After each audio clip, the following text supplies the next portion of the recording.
A couple years ago, Catalyst Machineworks invited me down here to Houston, Texas to test out the Moneyshot, an X8 X-Class designed to carry full-size RED cameras.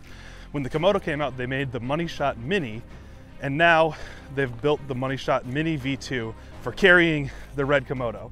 Today we're going to learn everything about it, all of its features, all of its specs, get it in the air, and then over the next couple of days we're going to get a bunch of testing in a bunch of cool different environments to make a launch film for it. Let's get into it.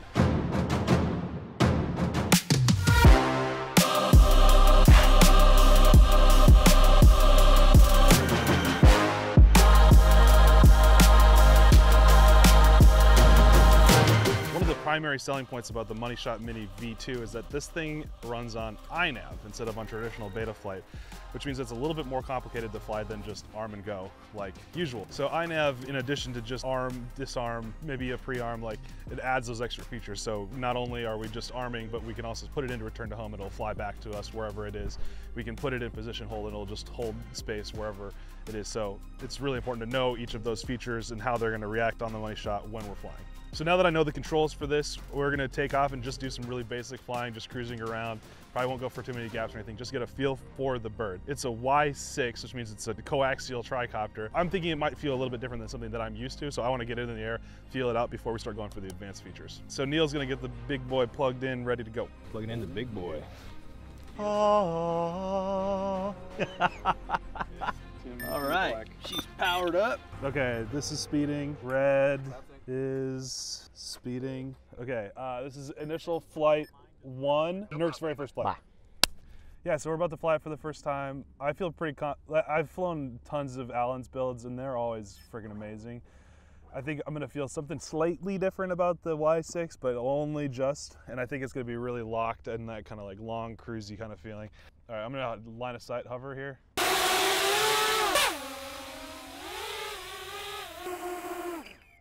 It sits really well in its own prop wash down there, down low. That's pretty cool. Okay, clear prop. Clear. Arming. Go. Taking off. Yep. I haven't gone over 50% throttle. This thing's cruising.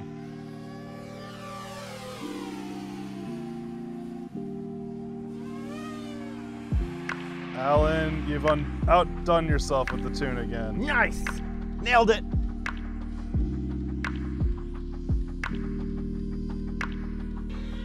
Copy that. Aiming for the middle of the road. I'm holding still. I'm just gonna go down the left side. Bird.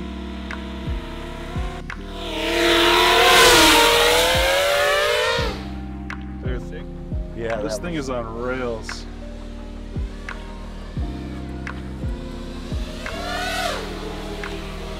Still at 3.9 volts. Yeah, you should get about 10 minutes of flight with the camera on there. I'm gonna try just kind of like a straight dive sort of situation.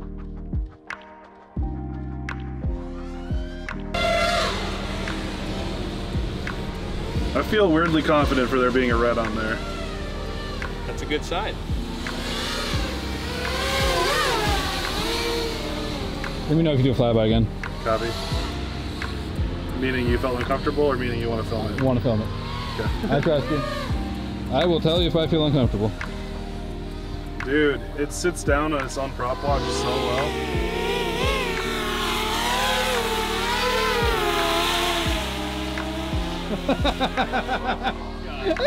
Oh, this makes me sick to my stomach to watch, but it's awesome. Oh man. So nervous. Put your trust in the Nurk.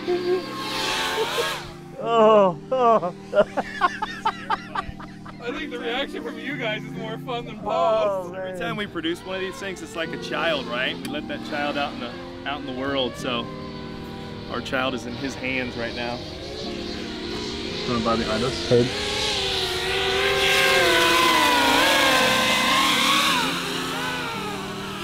So yaw feels pretty good. It's like there's obviously a lot of mass in there, so like you can hear it kind of wind up to slow itself down. You hear that whoop, whoop, whoop, which is the flight controller doing its thing, but it handles it well. There's no like overcorrection or anything like that. It's How's your voltage? Freaking hauling. 3.7. Okay. Under load, like big loads. Taking big loads. It'll stay at 3.7 for quite a while. Yeah, once you start seeing 3.6 and especially 3.5, it'll be time to bring her home. Copy. On drone.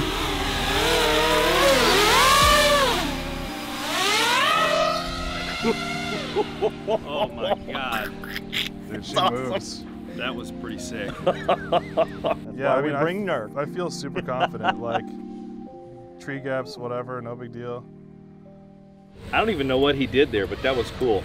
What the hell?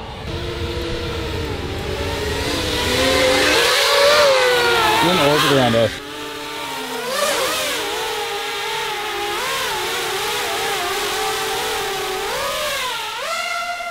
Oh, that was awesome. Okay.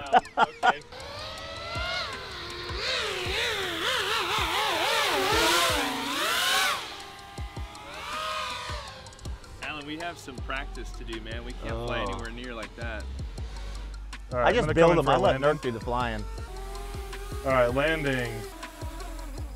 Okay, so yeah, that felt phenomenal. I like high speed, awesome, low speed, awesome. Did some snap, yaw stuff, did some stuff through gaps. Like, it was supposed to be a first flight and I may have sent it a little bit more than I expected to. I didn't quite hit full throttle yet. I think I made it up to like the 80% range and that thing just took off. Like, that felt really good. So far so good. Really excited about that. Definitely want to look at the footage as soon as possible just to see like how that buttery 24 FPS on the Komodo looks, but can we go again? Can we fly again? That was sick. It was a lot more aggressive than I thought it would be the first time around, but that's Nurk. The fact that he was able to get that comfortable that quickly makes me feel really, really good. This is a brand new design. We just got this thing going, so we're doing a production run right now, so we're pretty happy with the results. Really happy. I don't think I could say it any better. A lot of pucker moments watching that whenever somebody else has control. It's nerve-wracking, but man, awesome. He's an awesome pilot, and like Neil said, for him to be that comfortable on the first flight, we're gonna see some awesome things out of this. Dude, It was awesome. that felt really good. That was sick, dude, wow. Well, it's nice and compact too. So like, even if you look at it against, so like the other Cine lift class that I've flown the most of is the Moneyshot Mini 1. Even though it's pretty similar tip to tip, the Y6 on the V2 is 10-inch and the Moneyshot Mini is 9, it felt more compact. Like, I felt more confident about being able to go through gaps. I don't know why, but something about just knowing that there's like less room on the tail, just like I kind of could focus and just hit the gap and then not really think about it too much. So I feel really good about that. I just want to get more packs in that. That felt good. That was really fun. Yeah, so let's try some 9500 milliamp hour. These are 5100, really popular pack. So I'm curious to see what's gonna happen with a massive battery, you know, see how the weight changes, more capacity. Right now we've got these. A lot of people are real familiar with these 5100 mAh 95C Tattoo, and I got some of these to try out, these massive bastards. So this is 9500. Curious to see, we have not flown these on this machine, so this will be a first run. So let's see how it goes. So I'm watching playback here on the Komodo, and in terms of the tune, it looks amazing. Like, I'm not seeing any, at least from this screen, any of the kind of like, you look at the corners and see if there's any vibrations or anything. All I'm seeing are my micro corrections, because I'm really dialed in on flying real steady right now, so I don't worry too much about my smoothness. And this is kind of the first time I'm flying this one, so I can see myself making a lot of those little micro corrections. So when you look at this, notice that that's mostly me, not the camera or the drone, but it's looking freaking dialed right now. This is, with the 24 FPS, with the aperture wide open, so you get like the sunshiny, the sunspots, you got a little bit of a lens flare across. It just looks butter. I am so stoked with this.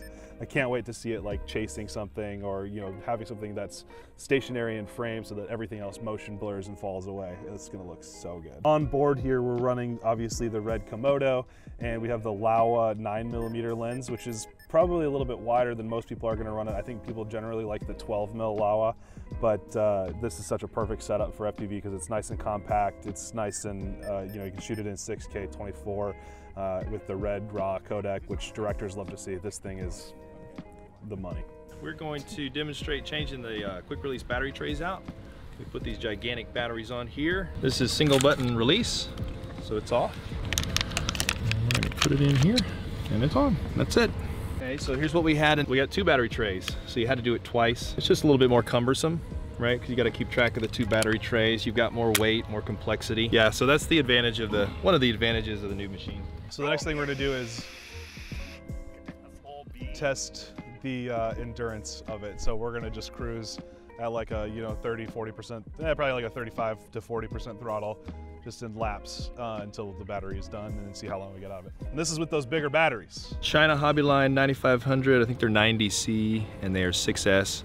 My prediction is we're probably gonna get cruising at what, 40%? We'll probably get 15 minutes. I'm gonna say 15 minutes. What about you? What do you think? 16.2 minutes. 16.2? I'm gonna say 12 minutes. Yeah. Jesus, man. Here we go.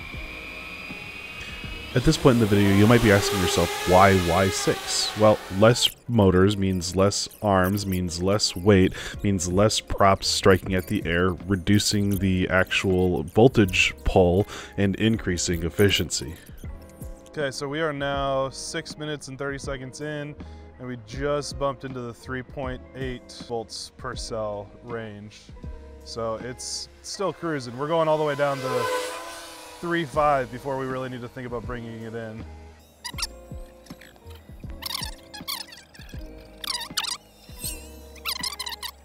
So just fully off right now, tracking perfectly straight, perfectly level.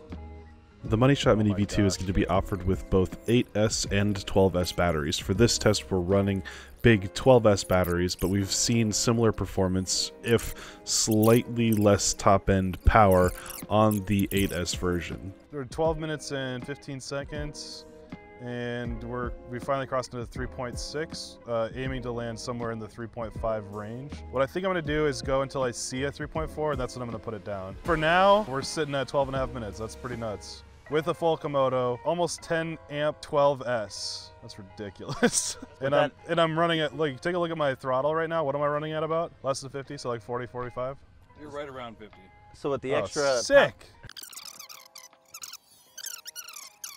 And the whole time we've been running, I've been watching my speedometer, which iNav so graciously gives us. And I've been running in the like 40 to 45, sometimes up to 50 miles an hour range, depending on which direction I'm going with the wind. Like, it's a good clip to be getting almost, I'm at 14 minutes of flight time right now.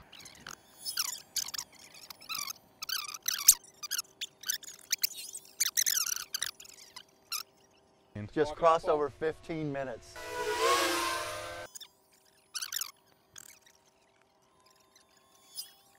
Okay, now I'm seeing pretty consistent 3.5s. I'm waiting for that first 3.4, and that's when I'm gonna bring it in. 16.5 minutes. I'm gonna roll till you land. 100. All right, I'm seeing my first 3.4s. Dude. That's so awesome. It was 16 minutes and 56 seconds. What was your guess? 16.2. Oh, that was boring, but we got it done. 16 minutes, 56 seconds with a full Komodo package, with an extra camera sitting in the downwash of one of our motors, with the 9,500 milliamp hour batteries. Motor temperatures are cool. That's a long flight for a Komodo. So, like, I mean, I wasn't hammering the throttle, obviously, but, 50 miles an hour for 16 minutes that's nothing to shake a stick at. Okay, so it's a new day, new location. We decided to change locations yesterday because it got a little bit busy. Kids were showing up for soccer, and the next parts were that we wanted to test out the iNav features of this. So as you can see, this bad boy's got a little GPS post here. It's got a full iNav setup built into it, so it has position hold, it has full return to home capabilities. And so now we're at this new spot where there's less people. They're with us, don't worry, to test out these features of iNav. So not only have we shown that it flies really well with iNav, but now we're gonna show that it actually works with all of those iNav functionality. We're gonna go up, we're gonna go out, we're gonna put it in position hold and kind of see what that experience is like. Then we're gonna bring it back, land it, do a once over, and then take it up, go out over the field, and get a return to home test. Let's do it. And arming. Oh yes, taking off. Like, look at that, not going anywhere. Okay, so big switch was position hold.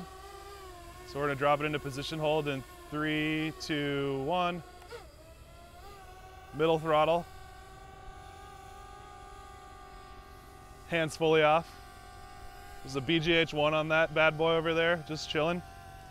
It's descending a little bit, but it has a little bit of wander, like it kind of goes down and up. Does this have a barometer on board? Okay, so I was using that barometer. We also have a really kind of cloudy, humid day, so like stuff, the dew point and humidity and everything is changing. So, you know, this is a super powerful tool for, you know, when you're on set, because like, let's say, so I'm gonna kind of take it up, I'm gonna put it a little bit higher in the air, and now we're waiting for a certain shot to be ready, something to happen, and, you know, we're waiting for action, and I'm trying to talk with the director, like, hey, director, what are we doing? When are we flying? Like, we got the drone in the air right now. When's the shot gonna start? You never talk to a director that way, but. How dare you talk to me that way? How dare you? But, you know, it gives me some confidence to be able to put the drone in position hold to wait. You know, I can come in and out of goggles, make sure that everything's looking good here, you know, see all of that. And then as soon as I'm ready to fly again, I kick it back into full manual. It's gonna accelerate a little bit just because of the middle throttle. It hovers at less than middle throttle. And now I'm fully ready to go. We're gonna go over here, and now all of a sudden, director says, oh, hold on. Put it back in position hold. Okay, let's talk for a second, make sure everything's good. The drone's still hanging out there. And what's cool is that this is essentially like DJI mode as well. So I can actually reposition the drone in space, and it's gonna hold position in each of those locations. So you can see it it comes back, and then where I let go is like that GPS point that it needs to come back to. And so I can re-aim it, I can leave it there, I can ascend, and then go back to level, and it will just hang out in that spot each time. That is so powerful when you're working on set. So let's bring this back down. I'm gonna go ahead and drop it into full manual. So powerful to be able to have that tool, because you can just set it in space. You're waiting for the action to happen. Tomorrow when we're working with our secret little project, it's gonna be so valuable to be able to put it into position and wait for the things that we're filming. You gotta come by tomorrow for the rest, and wait for it in space while we're kind of communicating about the shot. Combined with the fact that when we put really big batteries on this bad boy, I mean, we're talking, you know, almost 10,000 milliamp hours of 6-cell, is that it flies for 18 minutes, right? So we can have it sitting there for 6-7 minutes if we have to, and then still get 5 or 6 minutes of, like, you know, active, hardcore chasing and action scene, whatever is happening. That is so cool to see that work, combined with how well this thing already flies. So another super valuable tool, especially when we're flying a big expensive camera. This is only a BGH1, it's only like $3,000 worth of camera on there, is that if you have any kind of oh crap moments, you have this switch as a safety switch. So let's say I, you know, take off, head out that way, and I lose video, I can flip it into position hold and kind of reassess what's going on to make sure that everything's good. So let's try that out. We're up in the air. We're on our way out. It's just cruising along, and oh crap, I lost video. Position hold.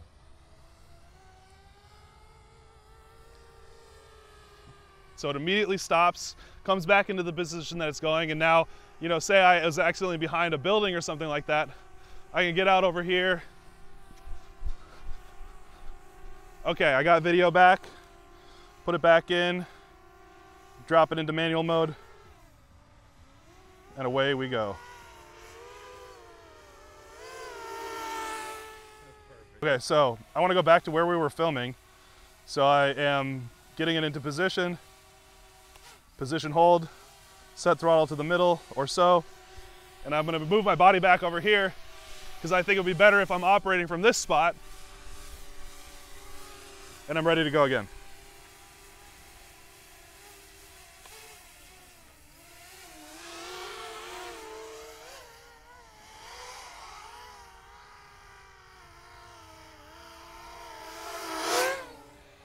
It's actually, I'm literally gonna use it, I'm not even doing this for camera right now. Because the grass here is a little bit long, I wanna land this line of sight. So I just put it in position hold, take off my goggles, pop it out, bring it in.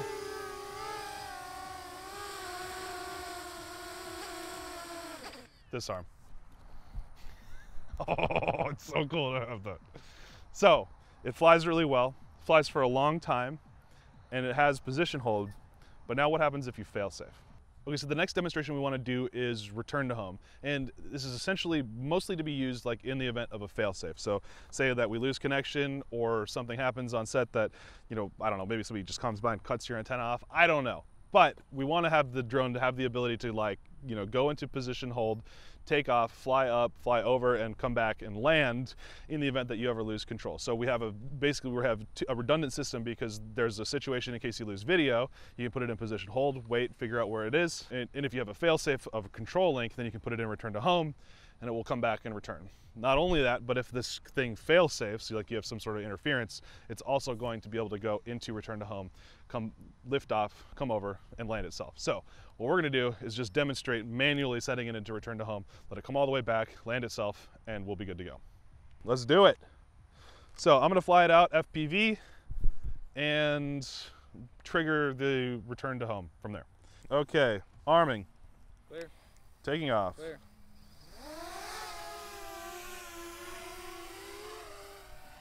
So I'm going out over the field, getting my cool shots, having a good time, and then, uh-oh, we have a fail-safe, and boom.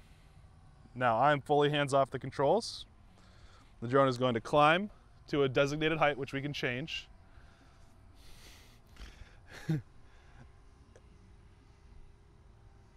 just kind of waiting for it to finish climbing. It's gonna hit the... It is a very windy day today. Yep, it is very windy, so it's kind of a little bit bobbly and bippity, but it's holding that track nice and well. I'm going to turn off air mode. And it's supposed to land over there, but there may be a little bit of...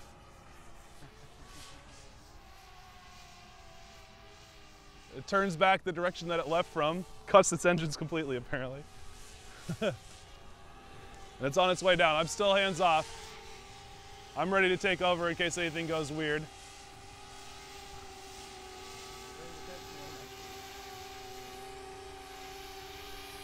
Still hands off. As it gets lower, it slows itself down.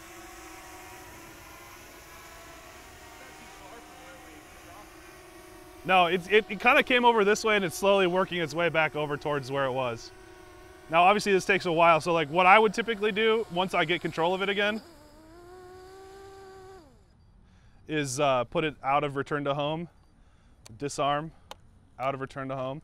I would put it out of return to home and just take over manually and put it down myself, so like, because I would want to bring it in faster than that once I've retained control. But say you have $40,000 of camera on board and you had a controlling failure over there, now it's just gonna come up, fly over, land, come back. So that's the Moneyshot Mini V2. One of the things that has happened a few times for me is people ask me to write like a safety report, like what kind of safety features does it have? I currently just say, like, you know, if it just doesn't have return to home or something like that, I just say like, oh, it you know, the motors can stop instantly on the switch of a command, but like having the ability to have return to home, fail safe, operating over, for example, like water or something sketchy like that, like it has the ability to come all the way back. And that's, I think that's going to be some pretty valuable stuff. With the end of the day approaching and preparation needing to be done for tomorrow's adventure, all that there was time left to do was go for a little bit of a freestyle run. Yeah, it's got nice motion blur. I think that ND was helping a bit. Looks really good. Yeah, it looks I excellent. think it's locked in. But I do one in that tree that I sat straight down on the prop wash like you're not supposed to, and it was locked. Yeah, I'm making a lot of through there, because then you have some scraggle up top. I can see myself making a lot of corrections, but it looks... That's good. Once I got towards the end of the battery, I really started to kind of let it flick a little bit, and not just kind of... Yeah, like right there, I sat in on the prop wash and it didn't even care. So, would you say that it flies different than an X8, or is it similar? How is it different, if it's different? It flies similar to an X8. There's something in the, like, kind of carve turns that feels slightly different. That's what I've noticed too. It's not a bad feeling. It's just different. Yeah, you just have to kind of remember. It floats more through a carve. So like I feel like with an X4 or a 4, just a quad, it kind of cuts like you're skiing. Right. This kind of like woo, woo. It's a little more, I don't know the word to use, but you just have to fly it to find out. one Oh, that battery. was nice, I'm dude. confident That was with sick. it. So we're gonna get a really motion blurry Winston. That actually looks really badass, cool. dude. That's so cool, dude. That'd be a good split screen. Look at that. That's so sick. cool. That is cool. I'm dancing, it dude. almost looks like it's a 360 camera, Right? Like, you know. Oh man. And then here I kind of snap through this a little bit. Oh, there you go. Yeah, that was when I kind of started really cranking on a little bit. Yeah, And getting land. comfortable. But yeah, so we've done iNav testing, we've done endurance testing, so we know, so we can fly for 15 minutes, we can let it hang in the air for 15 minutes if we need to. It has performance, it has an awesome tune, it has a lot of upgrades over the V2, and even though its unique geometry is different, I think that we all agree from having flown it, you and me and Winston, that it's very, very learnable. Like the slightly different geometry just changes the flying style just a little bit, but you know, 1-2 batteries and you're gonna figure it out. So Yeah, you gain confidence really quick on it. I mean, that was obvious yesterday and today. I mean, you're in a new environment and you picked it up immediately. yeah. So I think any pros out there that want to pick this up for something that can carry big cameras, move them really quickly, it's gonna be a sweet option.